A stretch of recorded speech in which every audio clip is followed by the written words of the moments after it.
Welcome back to Cards and Comics, guys. Today I've got a quick video here. So for people who don't know what I collect, I'm a big time Griffey collector. Now I'm not the biggest Griffey collector, but that's one of my main focuses. So a card I need for my Griffey refractor set from the 90s was up tonight. And it's the 1998 The Man Refractor, King Griffey Jr. right here. And what did this card sell for? It's numbered out of 75.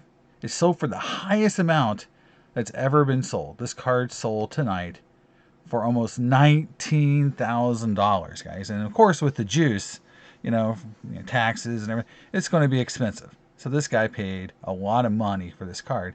Now, I love this card. This is one of my favorite cards of all time. But there's a problem with this card. It's a PSA 10. And when I was looking at this card, because I was interested in buying it, I need it for my set.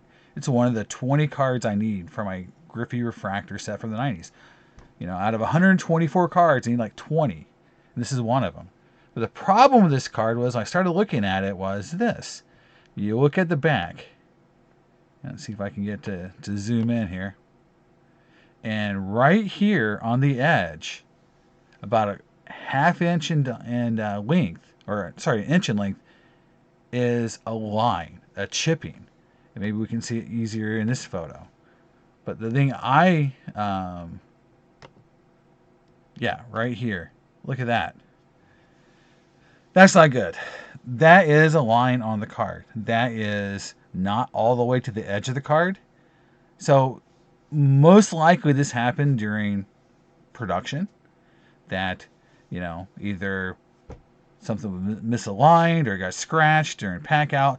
But when, I'm a member of some other Griffey forums, and other Griffey collectors looked at their cards to see if they had a similar issue on the card. And there was one other card that had a similar location of a issue, but it was much less pronounced.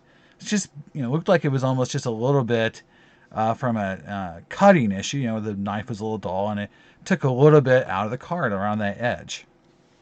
And another collector, his card was completely fine. No visible sign of this defect. So my question is, this card's a PSA 10. This looks like a giant scratch on the back of the card. And it just brought $19,000, which is the highest sale of this card ever. So do you think this card should have brought $20,000? Should it have graded PSA 10? That's a problem. And this card isn't a card that was graded, 20 years ago. It is a modern looking grade. It's a modern looking card in terms of the holder, right? This isn't, again, the old school PSA holders. This looks like a modern graded card, or it was put in a modern holder, either one.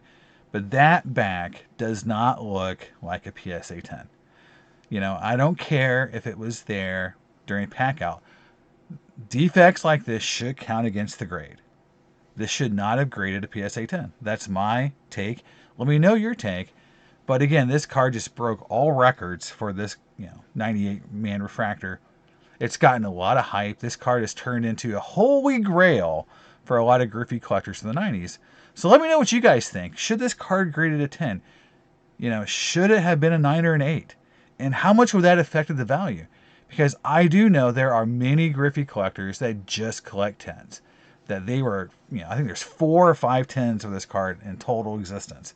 They're frothing at the mouth trying to get this card.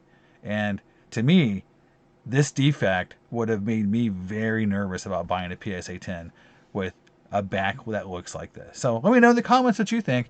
Quick video, just trying to get it out there. And I'll see you next time in Cards and Comics. Bye.